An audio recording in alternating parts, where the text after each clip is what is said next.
वाले हैं भारत और उसके राज्य क्षेत्र। स्वतंत्रता के पश्चात देशी रियासतों का एकीकरण। जब भारत स्वतंत्र हुआ तो उसमें एकीकरण कैसे हुआ और राज्यों का गठबंधन कैसे हुआ, कैसे करके राज्य बने। तो भारतीय स्वतंत्रता अधिनियम 1947 में रियासतों को यह विकल्प दिया गया कि वे भारत या पाकिस्तान अधिराज्य डोमिनियन में शामिल हो सकती हैं या एक स्वतंत्र संप्रभुता का राज्य के रूप में स्वयं को स्थापित कर सकती हैं। इसका मतलब क्या था? जब भारत आज़ाद हुआ तो 1947 में जो 552 रियासतें थीं उनसे कहा गया कि या तो वो पाकिस्तान में शामिल हो जाएं या हिंदुस्तान में शामिल हो जाएं, या अगर वो स्वतंत्र रहना चाहती हैं तो वो स्वतंत्र भी रह सकती हैं। तो तत्कालीन समय में लगभग 500 से ज़्यादा रियासतें थीं और लगभग 48% भारतीय क्षेत्र और 28% जनसंख्या को कवर करती थीं। ये रियासतें वैधानिक रूप से ब्रिटिश भारत के अंग नहीं थीं, लेकिन ये ब्रिटिश क्राउन में पूर्णतः अधीनस्थ थीं। ये जो रियासतें थीं वो ब्रिटिश के अधीन नहीं थी, ब्रिटिश भारत के जो भाग था उसके अधीन नहीं थी, लेकिन ब्रिटिश क्राउन जो था उसके नीचे पूरी तरह से आती थी। ये रियासतें राष्ट्रवादी प्रवृत्तियों एवं अन्य उपनिवेशी शक्तियों के उदय को नियंत्रित करने में ब्रिटिश सरकार के लिए एक सहायक के रूप में थीं। सरदार वल्लभ भाई पटेल भारत के पहले उप प्रधानमंत्री और गृह मंत्री हुए, जिसको यूपी मेनन की सहायता से रियासतों को एकीकरण का कार्य सौंपा गया। सबसे पहले जो भारत के उप प्रधानमंत्री और गृह मंत्री सरदार वल्लभ भाई पटेल जी बने, जो कि जब भारत आज़ाद हुआ तो प्रधानमंत्री बनने के लिए जनता इनको ही मनोनीत करने को मन में था, लेकिन नेहरू जी को प्रधानमंत्री बना दिया गया और सरदार वल्लभ भाई पटेल को उप प्रधानमंत्री बना दिया गया। और बीपी मेनन के कार्यकाल में इनसे कहा गया कि ये भारत की जो देसी रियासतें हैं उनको भारत में मिलाने का काम सरदार वल्लभ भाई पटेल को दिया गया।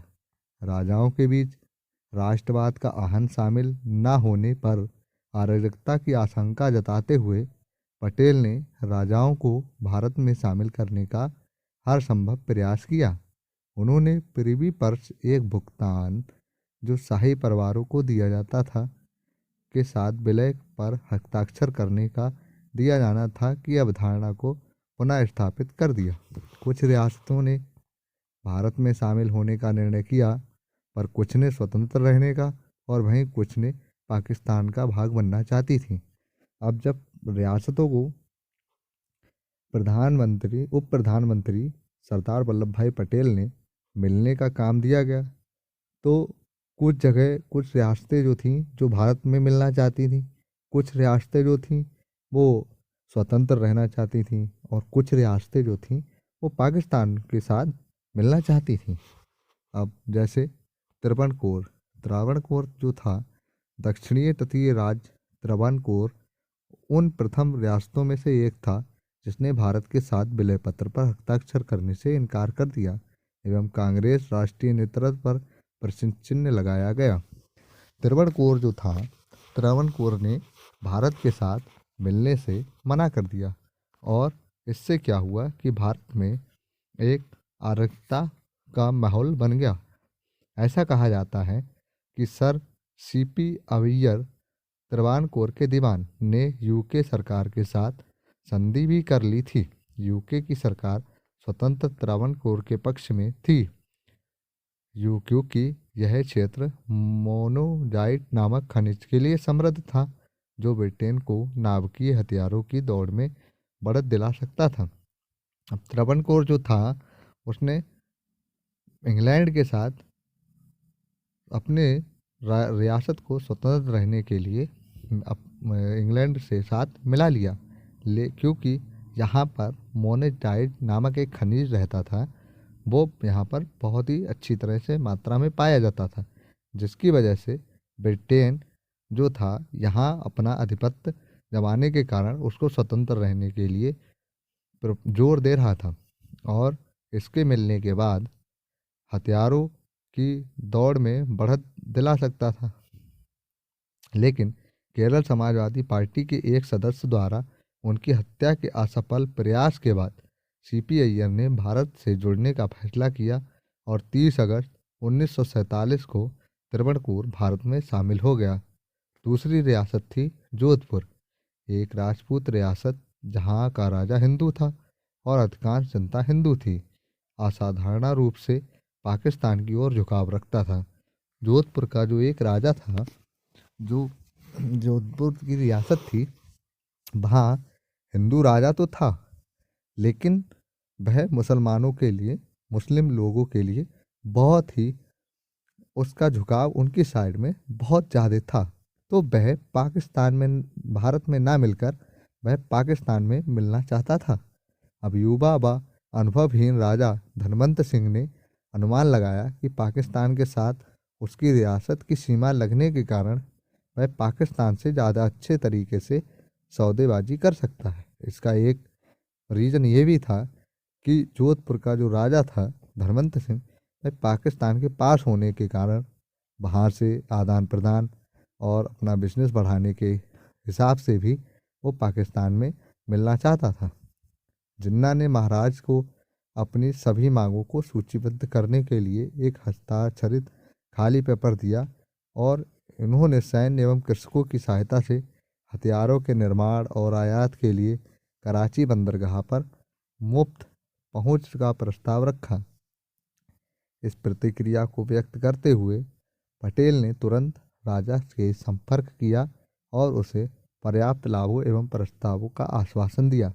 अब यहाँ पर पटेल जी का एक बहुत ही अच्छा काम किया कि जैसे ही उन्होंने सुना कि उन्होंने अली जिन्ना के साथ राजा राजा राजा जो थे धनवंत सिंह, उन्होंने अली जिन्ना के साथ ये सारी चीज़ें करी हैं कि वो अपने उनकी हर बात मानेंगे, तो पटेल जी ने भी क्या किया, जल्दी से जोधपुर पहुँचे और जोधपुर में उनके साथ बातचीत करने लगे। और इसके साथ ही अकाल के दौरान अनाज की आपूर्ति भी पटेल जी ने उनको कराई। 11 अगस्त 1947 को महाराजा हनवंत सिंह ने विलय पत्र पर हस्ताक्षर किए और इस प्रकार जोधपुर रियासत का भी भारतीय अधिराज्य में एकीकरण हो गया। तीसरी थी भोपाल। भोपाल एक ऐसी रियासत थी जो अपने आप में स्वतंत्र रहना चाहती थी। यहाँ एक मुस्लिम नवाब हमीदुल्ला खान थे जो अधिसंख्य हिंदू जनसंख्या पर शासन करता था। शासन यहाँ का तो शासक जो था वो मुसलमान था, लेकिन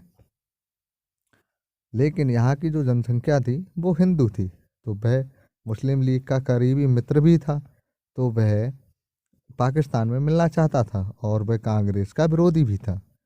हालांकि उसने माउंटबेटन को लिखा कि वह एक स्वतंत्र रियासत चाहता है, और किंतु माउंटबेटन ने उसे उत्तर देते हुए कहा कि कोई की शासक अपने नज़दीकी अधिराज्य से भाग नहीं सकता है। जुलाई 1947 में अधिकांश राजाओं ने भारत में शामिल होने का निर्णय लिया, तो अंततः भोपाल के नवाब ने भी विलय पत्र पर हस्ताक्षर कर दिए। फिर एक आती है हैदराबाद। हैदराबाद यह सभी रियासतों में से सबसे बड़ी रियासत 1947 के समय की थी। तो समृद्धशाली रियासत थी जो दक्कन के पठार के अधिकांश भाग को कवर करती थी। इस रियासत की अधिसंख्यक जनसंख्या हिंदू थी, जिसने एक मुस्लिम शासक निजाम मीर उस्मान अली शासन करता था। इसने एक स्वतंत्र राज्य की मांग एवं एक भारत में शामिल होने से मना कर दिया। इसने जिन्ना से मदद का आश्वासन प्राप्त किया और इस प्रकार हैदराबाद को लेकर कश्मकश और उलझने समय के साथ बढ़ती हुई नजर आईं।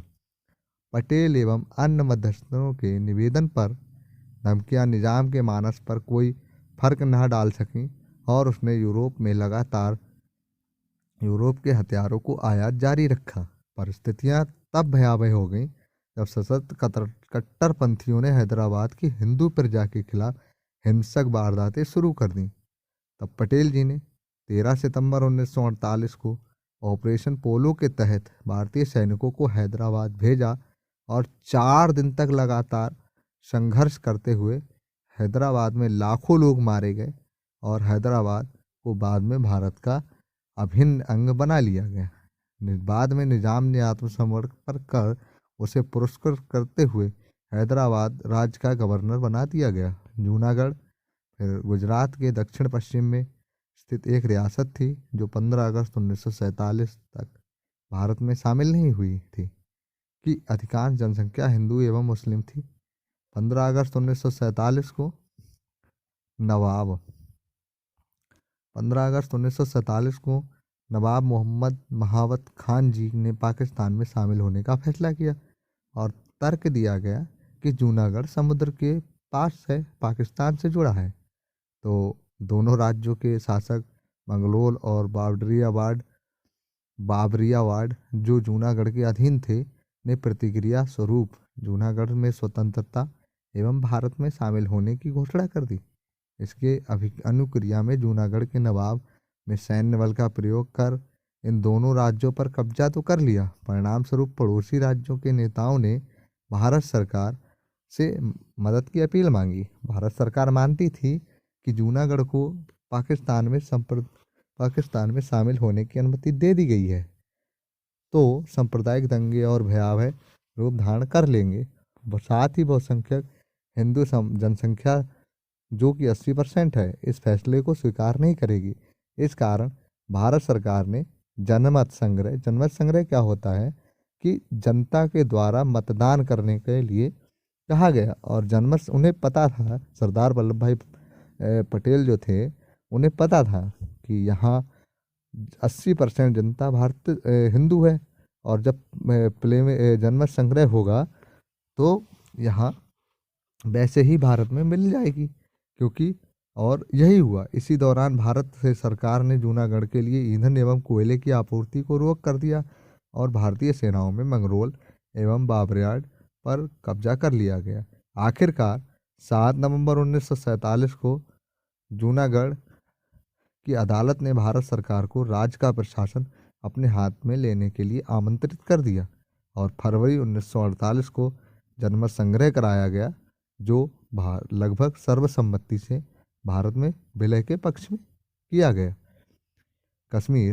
कश्मीर एक ऐसी रियासत थी जहां मुस्लिम लोग बहुत अधिक संख्या में थे, जबकि राजा हिंदू था।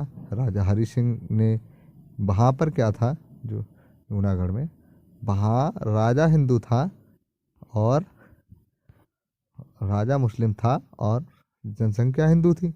और कश्मीर में उसका उल्टा था कि राजा जो था हिंदू था और यहाँ जनसंख्या मुस्लिम थी। राजा हरि सिंह ने पाकिस्तान या भारत में शामिल होने के लिए तो कुछ नहीं कहा, विलय पत्र पर साइन नहीं किया, और क्योंकि वह स्वतंत्र रहना चाहता था। इसी दौरान क्या हुआ, पाकिस्तान सैनिकों एवं हथियारों से लैस आदिवासियों ने कश्मीर में घुसपैठ कर हमला कर दिया। तो महाराजा ने भारत सरकार से मदद की अपील की। राजा ने शेख अब्दुल्ला को अपना प्रतिनिधित्व के रूप में सहायता के लिए दिल्ली भेजा। तो 26 अक्टूबर 1947 को राजा हरि सिंह ने अपने हस्ताक्षर पर विलय पत्र पर साइन कर दिए। इसके तहत क्या हुआ, संचार, रक्षा एवं विदेशी मामलों को भारत सरकार को दिया गया, लेकिन और जो वहाँ की सारी चीज़ें थी वो पाकिस्तान के ही पास रह गई। 5 मार्च 1948 को महाराजा हरि सिंह ने क्या किया, अंतरिम लोकप्रिय सरकार की घोषणा की, जिसके प्रधानमंत्री शेख अब्दुल्ला बने। 1951 में राज्य संविधान सभा निर्वाचित हुई और 31 अक्टूबर 1991 में इनकी पहली बार बैठक हुई। 1952 में दिल्ली समझौते पर हस्ताक्षर हुए, जिसके तहत भारतीय संविधान में जम्मू कश्मीर को विशेष दर्जा प्रदान किया गया। 6 फरवरी 1954 को जम्मू कश्मीर का संविधान ने भारत के संघ के साथ विलय का अनुमोदन किया। जम्मू कश्मीर के संविधान की धारा 3 के अनुसार जम्मू कश्मीर भारत का एक अभिन्न अंग है और रहेगा। अनुच्छेद 370 के तहत 5 अगस्त 2019 को भारत के राष्ट्रपति ने संवैधानिक आदेश 2019 की घोषणा की, जिसमें जम्मू कश्मीर को दिए गए विशेष राज्य के दर्जे को खत्म कर दिया गया। 2019 से जम्मू कश्मीर पूर्णतः भारत का राज्य बन गया। और अब पहले जम्मू कश्मीर के लिए अलग कानून था, अलग संविधान था, और भारत के लिए अलग कानून, अलग संविधान था। और अब सन 2019 के बाद यहाँ पर जम्मू कश्मीर को अब भारत का ही हिस्सा बन गया है और भारत का ही संविधान जम्मू कश्मीर का को मानना पड़ता है।